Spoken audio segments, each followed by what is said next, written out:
Iran पर Israel ने किया हमला। इजराइल ने ईरान पर दागी मिसाइलें। ईरान में हड़कंप, हवाई सेवा पर रोक। ईरान ने इजराइल पर 13 अप्रैल की देर रात को 300 से ज्यादा ड्रोन और मिसाइल से हमला किया था, जिसके बाद से मध्य पूर्व एशिया में जंग के हालात हैं। दोनों देशों के बीच छिड़ा गतिरोध अब नया मोड़ लेता नजर आ रहा है। अब इजराइल ने भी ईरान पर अपना एक्शन शुरू कर दिया है। इजराइल ने शुक्रवार को ईरान के कई शहरों पर मिसाइल और ड्रोन हमले किए हैं। कहा जा रहा है कि ईरान के परमाणु प्लांट पर भी मिसाइलें गिरी हैं। ईरान के न्यूक्लियर साइट पर 3 मिसाइलें गिरने की खबर है। एबीसी न्यूज की रिपोर्ट के मुताबिक इजरायली मिसाइलों ने ईरान में टारगेट्स को हिट किया है। बताया यह भी जा रहा है कि सीरिया और इराक में भी हमला हुआ। ईरान की सरकारी न्यूज एजेंसी ने भी इस बात का दावा किया है।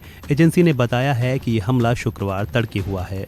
ईरान के इस्फहान शहर के एयरपोर्ट पर भी धमाकों की आवाज़ सुनाई गई। इस शहर में कई न्यूक्लियर प्लांट हैं।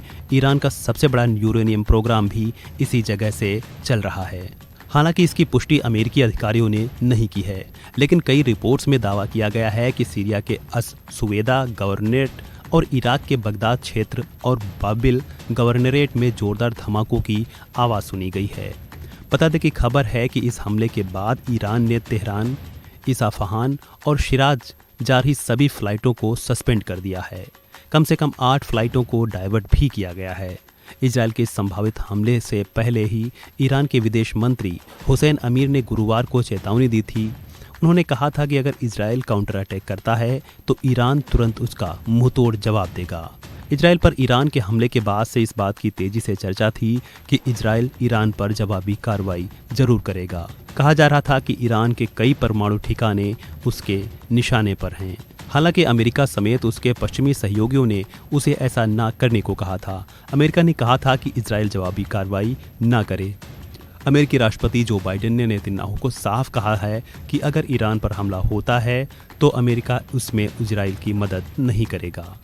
बीते रोज नेतन्याहू ने ब्रिटिश और जर्मन मंत्री से बातचीत में साफ कहा था कि अपनी रक्षा करने का अधिकार इजराइल के पास है। इस दौरान ब्रिटेन और जर्मनी के विदेश मंत्रियों ने कई तरह से नेतन्याहू को समझाने की कोशिश भी की थी, जिसके जवाब में नेतन्याहू ने कहा, आपकी बात सही है, लेकिन इजराइल अपने निर्णय खुद लेगा। हम यह साफ कर देना चाहते हैं। बता दें कि 1 अप्रैल को इजराइल ने सीरिया में ईरानी दूतावास के पास एयर स्ट्राइक की थी।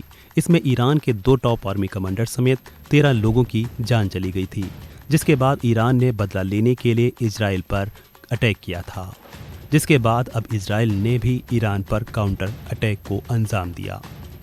बहरहाल इजराइल ईरान दिनों दिन एक नई जंग की ओर जाते नजर आ रहे हैं। फिलहाल इस वीडियो में इतना ही। खबरों से जुड़े अन्य अपडेट्स के लिए बने रहें वन इंडिया हिंदी के साथ।